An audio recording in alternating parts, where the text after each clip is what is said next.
Broadcasting from the business capital of the world, this is the Podcast Business News Network. Welcome back to the show. Sometimes you might need some help to adjust. Oh, yeah. I think a lot of us do. And we're here with Don Sinkfield again. Excited to have him here as a licensed mental health counselor in New York State. And excited to talk to him again about the work he's doing to really help so many people with mental health and wellness. And he's based out of Valley Stream, New York. Go to the website, helptoadjust.com. That's helptoadjust.com. And he's here to talk more about this community of therapists that are really committed to help you in New York State. So, first and foremost, Don, welcome back. And would you mind just telling us a little bit about what it is you do for new time listeners? Uh, Thank you. I'm glad to be here, Jill. What we do is mental health counseling, and Mhm. it's really lost a lot of the stigma that it had at one time. Yep.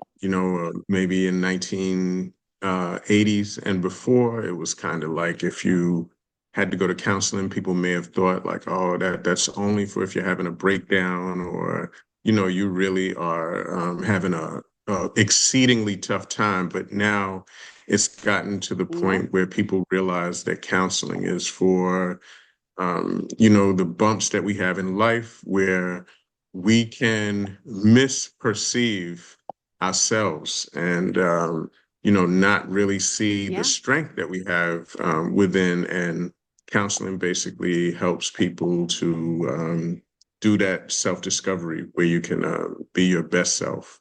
Beautiful. And I love the fact that you're helping so many. And I even feel like since the pandemic, I know we talked about this last time, but really we're seeing, that stigma dissipate because everybody's talking about it, which is true. Everybody needs some extra help. And yeah, I'm really excited that it's more, it's more well accepted, I should say.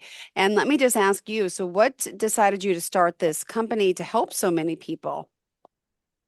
Well, I started out as a teacher and then a Mhm. school counselor. And, when New York State brought the designation of licensed mental health counselor here, which it was really overdue, I decided that I needed to be, the first to apply to Yep. become a licensed mental health counselor. Got the license in 2006, and it's been Hmm. straight ahead from there. And I'm, exceedingly grateful to be doing this work because I really believe that we make a difference for a lot of people. I mean, if we put together the testimonies of Hmm. people who say that the work we've done with them makes a So difference, true. we would have a wealth of testimonials. Beautiful. Well, for today, I know you, well, let me ask you, what did you want to hone in on for our listeners today? Well, relationships of all kinds, the family relationships, the significant other relationships, husband, wife, Hmm. um, relationships, friendships make a difference in people's lives because I always say when you have a relationship of any kind that is significant and Hmm. healthy, what you have is an ally. So, we really I really wanted to focus on talking about how we help people to build those alliances with, husbands, wives, significant others, family members. I mean, we help mothers and daughters. We do all kinds of relationships. So I wanted to kind of focus on that today. Great. And can I just ask, I mean, is it wise to even maybe talk to someone before or in the beginning of a relationship? Let's just say it's a couples thing, right? Whether, you know, people say they get married, then they do counseling, there's problems.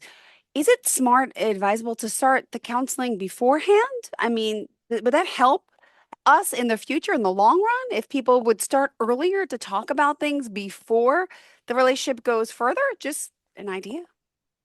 Yeah, well, listen, Jill, you're a very insightful person because we advise that because truly, everyone comes Mm-hmm. into all kinds of relationships, including being a mother or being a father, the issues that you have before you become a parent, the issues you have Mm-hmm. before you get married or even become a significant other or move in with someone, those issues surface. And, you know, the way I would put it is that being in a relationship will bring out your stuff, and that goes for both people in the relationship. So yes, if you could um, get to someone on a preemptive level and Yeah. say, you know, yes, I would love to hash out some of the things that Mm-hmm. might be on my mind, or a good counselor, truly, even if the things aren't on your mind, they can Mm-hmm. help you to bring them forward so that they could be discussed. And people usually walk away feeling grateful, like, wow, this is great. Now, I do have to say, it's not always the case that people are preemptive about dealing with their trauma. You know, you may hear me use the word trauma once or twice here because the word trauma really speaks to what happens when something happens in someone's life, or something that's happening in Yeah. someone's life for a period of time, really creates an emotional or psychological injury. And so it's not the thing that happened, it's the injury that happens as a result of the thing that is the trauma. And that's what is the basis for most people needing to get the counseling. Got it. Well, thank you for sharing that. Sorry to interrupt. What else did you want to make sure we share for today? Um, There's a lot well, when it comes to this. yeah, I think that the point that you brought up, that people need to think of therapy as something to do before there's a crisis or an emergency, is one of the things that I would say is very important. You know, everyone has a different level of self-awareness. Self-awareness is exactly what it sounds Yeah. like. It's people's ability to see themselves, understand themselves as they are. And so, you know, there are people who question their own thinking and motives on things, and really want to know more about themselves internally. And then there's people who focus on the world around them, sometimes by necessity. They're focusing on the world around them and what's happening in their daily life, to the point that they don't even either they don't get to self-examine, or they don't really want to self-examine. And in those cases, it is great when you know, there's a chance for some intervention where you can learn a little bit more about what's happening within and be able to talk about it with a professional. Got it. Well, beautiful to know.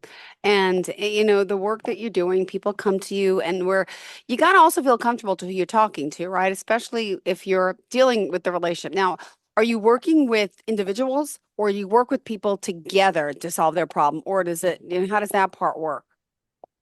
Yeah, so that's an excellent question. I mean, we do work with couples together to deal directly with what's happening in their situations. And often, when we work with couples, what we find is that each of the individuals may need a little bit of their own counseling. And so sometimes, um, you know, you'll find that a couple comes to us, and then Mm-hmm. let's say it's just for to give names to the people. Let's say it's Joe and Sheila, right?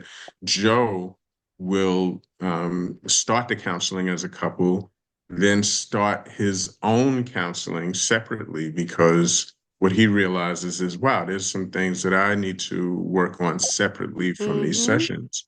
Sheila may feel the same thing. And, you know, I've talked about the fact that COVID-19 actually created, I think, what I would call some opportunities for people to both learn more about themselves, their relationships, Yeah. and the opportunity itself for counseling. Because what you had during COVID-19 is kids being home.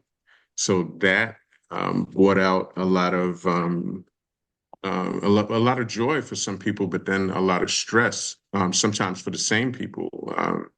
They may have been happy to spend the time, but then they may have realized that their children were having a hard time on, for the online sessions of school that they were doing. Um, Joe, let's go back to Joe and Sheila. Joe may have had a job where he was gone several times a week, maybe overnight, maybe, there was just a part of the week when he was home, and then it changed to him being home all of the time. And so when two people are home together more often, what we've learned is that it really brings out more of the potential issues in the relationship. So on the intake form for counseling, there's a checkoff that simply is called home conditions bad. Oh, what's And that? that home conditions bad. Okay. So that, question Okay. is just what it sounds like. It's Yeah. like anything happening in your home Uh-huh. that makes conditions Okay. negative, people can check that off. And we found that a lot of people Are. during COVID, home conditions were bad. And additionally, Yeah, totally. what you have is Mm-hmm. the stress of the anxiety of COVID itself. This disease, that was literally killing people. I mean, it got better, and you had vaccines, but Yeah. it you had people dying, and so there was a lot of stress and anxiety related to that. And then what happened was COVID also increased the opportunity for telehealth, which means that the HIPAA compliant video sessions became the norm. And for those who don't know, HIPAA is the law that requires Mm-hmm. privacy for any medical professional, of which mental health professionals are medical professionals. And a big question is, uh, are these sessions medically necessary? Because often when we talk to people, um, it does not appear to be life and death, because people are talking about emotional issues, things that are making a difference for them. But we kind of believe, unfortunately, in our culture, that things that have to do with, your heart, your liver, some kind of cancer, some kind of Mm-hmm. debilitating disease, that those things are real, and that mental issues are something that if you are tough enough and if you're made of the right metal, that you Yeah. simply get through it. But on the contrary, what we're learning is that mental health is connected to physical health inextricably. There's Mm-hmm. no separating the two. Stress, anxiety, trauma Oh, um, affects people, in a very connected way once we learn to see the differences, learn to see the occurrences. And it's definitely happening, and it's documented. wow. Well, let's remind everyone all the ways we can reach out to you if you don't mind. My pleasure. I'm Don Sinkfield, the CEO of Help to Adjust Incorporated. We're located in Valley Stream, www.helptoadjust.com, 516-920-6407. Guaranteed to get a friendly and helpful voice on the other end. And, it's our passion to help people through this work of mental health. Beautiful. Thank you so much. All right. So what else in as far as relationships did you want to address with everyone today? Oh, it's a Well, lot. there's contemporary issues. Yeah, there's contemporary issues, I believe, that affect relationships. um, unbelievably, one of those contemporary issues is social media and the telephone, the cell phone. People, let's say in 1995, if there was some kind of infidelity happening or even an emotional infidelity, Mm. the way you would find out would be if someone called your home and you would see the caller ID, right? And the caller ID would have a strange number, and then you would investigate Oh this yeah. number, and Oh yeah. maybe you find out that So Joe funny. is doing something extracurricular, right? But now you have Joe has Yeah. a Facebook, an Instagram, a LinkedIn. Ah.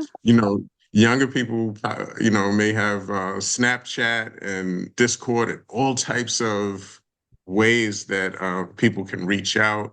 And even the flirtation is usually started in on these platforms. And so, um, I mean, there's a couple of elements to this. One thing is that people are watching each other's Mm-hmm. social media pages to see like what kind of interactions they're having in relationships. People are watching each other in this way.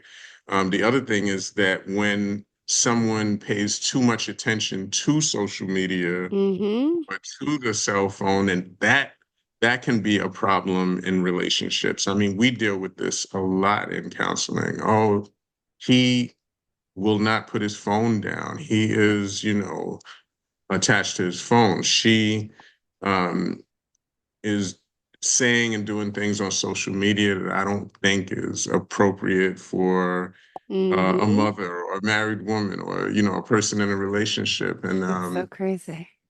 yeah, we really have to, deal with the way the issues have changed over the years. And let me tell you, Jill, it's really like Yep. the way it is with the phone is that people are arguing even through text message.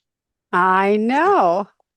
Yeah, so I've talked to couples and they say, "Well, I said something serious to him and he laughed," and and so then when I go back and say, well, why did you laugh? Oh, when I text back, I said LOL, and then I gave my reply. Oh, so this was not face to face. This was, a text conversation. And so we often help people to uh, to get out of the communication traps of only putting things in writing and not talking to each other, because um, that can be a problem. Sure can. My goodness.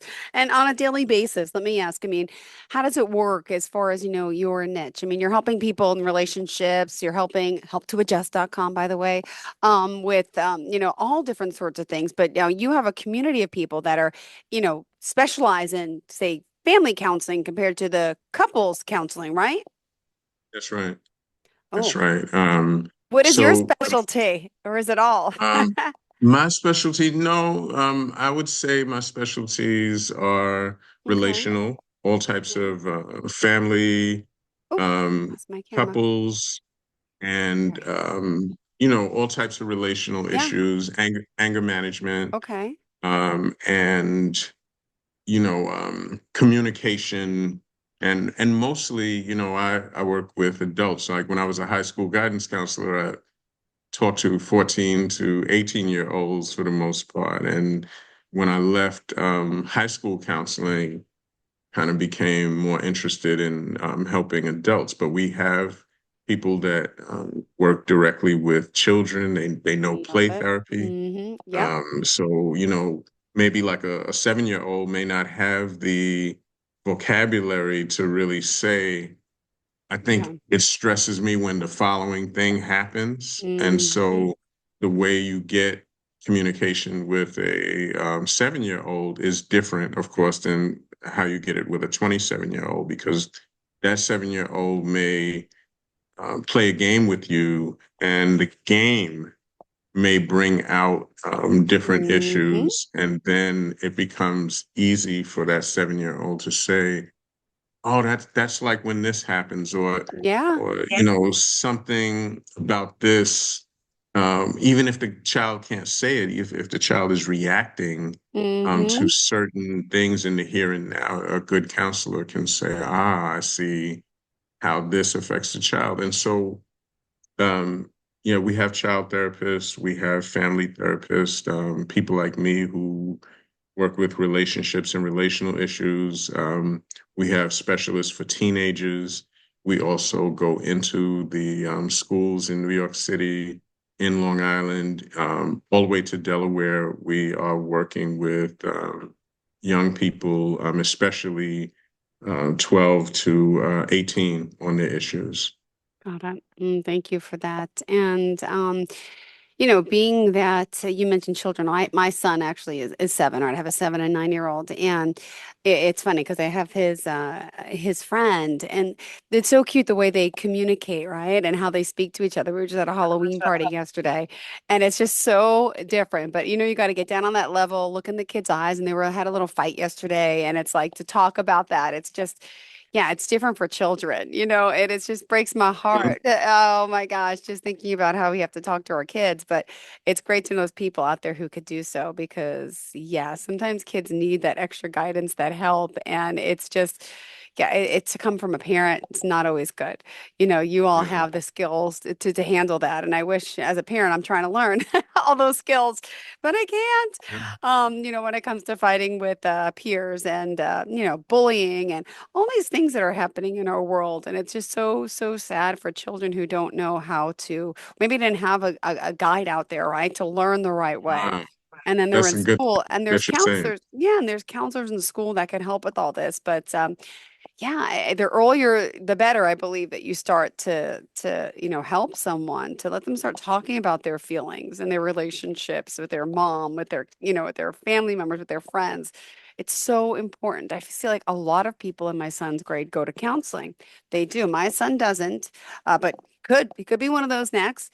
But I love that that's just more open and there's a special period where like the kids get called out of school and out of class, I should say. And there's a lot of kids that go. And I think that's Yeah, good. That's yeah, a it good. is a good thing.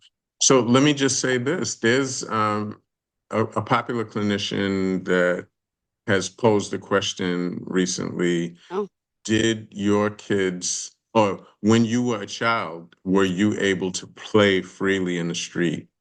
Right. And so people who are 45 yeah. and up, especially, a lot of times the answer is yes. Mm-hmm. We played in the streets. And so at Wow. those moments when we played in the streets, if you think about that, that's an unscripted, unregulated time when kids figured out things for themselves without an adult saying, no, you're going to share, don't do that, you're going to do this. No direction. Kids figured out things for themselves. And often there was some lumps that came with that. But then in many instances, I believe that kids did learn to self-regulate Mm-hmm. because of those unscripted moments. And now we have proof that social media and increased screen time actually makes for worse outcomes when it It comes does. to mental health, anxiety, depression. So, we have our work cut out for us. And like you said, parents are also trying to learn cues and tools so that they can help their young people too. And parents, let me say this to you: you are more equipped than you know, because really what kids need is an open ear and a little guidance. There is no going back to the old days where The old days. media Yeah. wasn't there. It's just real. Oh, so true. All right. Well, we still got a minute and a half left. How did you want to kind of wrap up today's show about relationships and about the importance of speaking to a mental health counselor? Well, what I would say is an issue that we started out with, Jill, and that is that it is not for those in crisis only. Mhm. And, people make that mistake of believing that mental health counseling, a social worker, a Mhm. psychologist, a social emotional learning specialist, that these people are here for people who are in crisis. And there's still even parents who are like, believe that their children may tell too much of their business, and they don't want their children saying anything Yeah. to other people that may be troublesome for the family. But Yeah. the best of the professionals out here know that everyone needs a little help sometimes, right? And so I always say, high stakes, low stakes, Okay. high, right? Got it. Low Yeah, stakes. that makes sense. Yep. Right?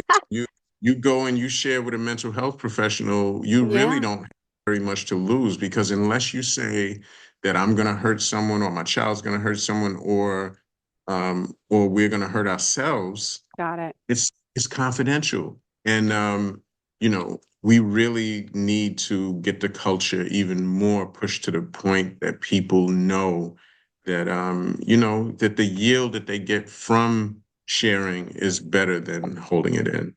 All right. Thank you, Don. One more time, tell us how we can reach you. Don Sinkfield, Help Yeah. to Adjust Inc., helptoadjust.com, 516-920-6407. We're right in Valley Stream, Yep. but we work with all of New York State. So please reach out if you need the assist. All right. Thanks so much, Don. We will. Hopefully, we'll connect again next week. Thank you. Bye-bye. Are you looking for even more of the podcasts and hosts that you love? The Podcast Business News Network is proud to announce that you now have even more ways to listen live. Check out the MyTuner Radio, online radio box, and Simple Radio apps on iOS and Android, or find us online. Search for Business News Network on mytuner-radio.com, or search Podcast Business News Network on streama.com and onlineradiobox.com/US. Take your podcast on the go and don't miss a minute of the action.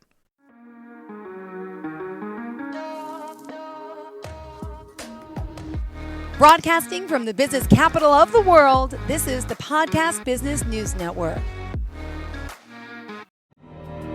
For nearly 2,000 severely injured veterans, everyday life has become filled with barriers.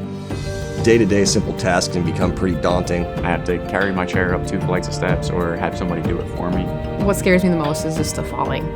When I'm struggling with my house, I think, to have that one great barrier just knocked down, it's crucial. Home for Our Troops is a wonderful nonprofit that builds a mortgage-free, fully adaptive, handicap-accessible house. And there's no catch. It'll be our very first home that we've ever owned. This is a game changer. This is where your life begins again. We need you to join us in completing this important mission. Please visit hfotusa.org and help build homes and rebuild lives. Because of you, everything's going to be okay.